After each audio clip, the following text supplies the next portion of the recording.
Meaning of egotist. Egotist. Egotist. Egotist. Egotist. An egotist is a person who is excessively self-centered and conceited, with an inflated sense of self-importance.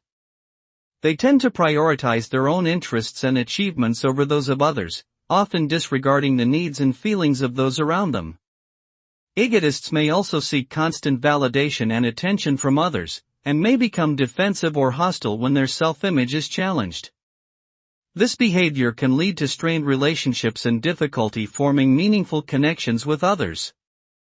Overall, being an egotist can be detrimental to both personal and professional success.